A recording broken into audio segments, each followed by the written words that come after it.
करोड़ रुपए का निवेश है। हमारे साथ नेशनल कॉन्फ्रेंस के प्रवक्ता हैं मुजफ्फर खान, उनने यहाँ ज्वाइन किया है। मुजफ्फर जी, आपसे जानना चाहेंगे, जिस तरह से एलजी की तरफ से एक बड़ा स्टेप ही इसे माना जाएगा, प्रशासन की तरफ से, सरकार की तरफ से जो बड़ा सवाल यहाँ पर रखा जा रहा था उद्योग को लेकर, और बार बार विपक्ष ये कह रहे थे कि किस तरह से यहाँ पर निवेश जो है वो लाया जाएगा, तो अब पिक्चर को क्लियर कर दिया गया है। विपक्ष किस तरह से देख रहा है? देखिए आशा जी, ये कोई नई बात नहीं है। अगर आप कठुआ और सांबा में देखेंगे तो इससे पहले भी जो इंडस्ट्रियल एरिया है, इंडस्ट्रियल एस्टेट जो है, इससे पहले भी बाहर के जितने लोग हैं उनको मॉर्गेज पे दी गई थी। अब ये उनको परमानेंट ट्रांसफर कर रहे हैं। फर्क सिर्फ इतना है। मसला, असल जो बुनियादी बात तो ये है कि यहाँ कितनी आप बूस्ट कर सकते हैं इंडस्ट्रियलिस्ट्स को। इंडस्ट्रीज जो है कितनी लग सकती है, जो लगी थी पिछली वो भी बंद पड़ी है। आप अगर जाकर सर्वे करेंगे, सांबा के अंदर जितनी भी पुरानी इंडस्ट्रीज थी, मोस्ट ऑफ देम वो क्लोज हो गई हैं, क्योंकि इधर उनकी या तो प्रोडक्शन नहीं है या कंजम्पशन नहीं है। तो बेसिक तो ये है कि भाई सर्वाइव कितना करेगा। ये तो हम बहुत अरसा से सुनते आए हैं, कोई नई बात तो है नहीं। इवन जो होटलियर्स थे उनको भी पहले लीज पर, अगर आप कहोगे गुलमर्ग में, श्रीनगर प्रॉपर में जितनी टूरिस्ट डेस्टिनेशन थी, वहां बाहर के जो होटलियर्स थे उनको भी जगह मिली थी। ये कोई नई बात नहीं है कि बाहर के लोगों को या इंडस्ट्रीज को अगर कोई एरिया ट्रांसफर किया गया है तो ये कोई नई बात नहीं है।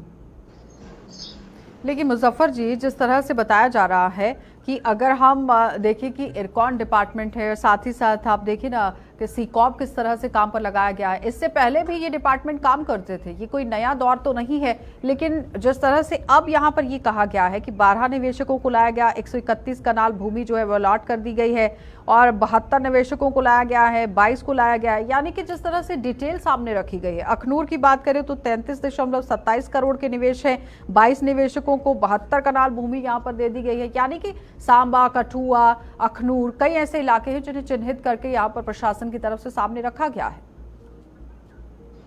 बिल्कुल आशा जी, आप सही फरमा, इसमें कोई शक नहीं कि ये एक रेगुलर प्रोसेस है, नई बात नहीं है। जिसका पहले कहा कि यहाँ इससे ज्यादा जमीन जो है इंडस्ट्रियलिस्ट को पहले भी दी गई है और बहुत बड़ी तादाद में दी गई है। कोई ये नई बात नहीं है। मसला ये है कि इंडस्ट्रीज सर्वाइव कितनी करती हैं और एम्प्लॉयमेंट जनरेट कितना करती हैं, वो देखने वाली बात है। कि पिछले 5 साल हो गए, पिछले 5 सालों में कहीं भी एम्प्लॉयमेंट जनरेट नहीं हो सकी।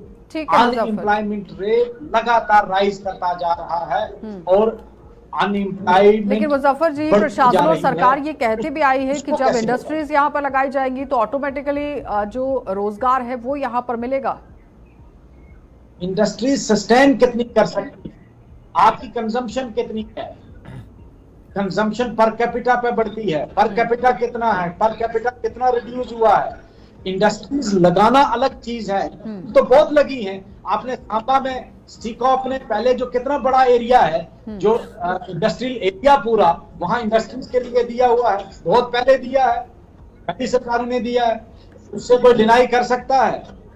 कश्मीर में जो इंडस्ट्रियल एरिया है वो इंडस्ट्रियलिस्ट को दिया गया है, उससे कोई डिनाई नहीं कर सकता। हर डिस्ट्रिक्ट में है, वो आपके पुलवामा में है, आपके अनंतनाग में है, तो पूरे डिस्ट्रिक्ट्स में पहले से डेवलप्ड इंडस्ट्रियल एरिया तो पहले भी है, कोई नई बात नहीं है। और सीकॉप ये काम पहले भी करती रही है। अब यह है कि सर्वाइव कितना कर सकती है इंडस्ट्रीज, वो तो कंजम्पशन पे है, कंजम्पशन कितनी होगी।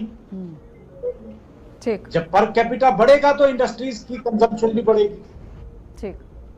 ठीक है मुजफ्फर जी, बहुत बहुत धन्यवाद जुड़ने के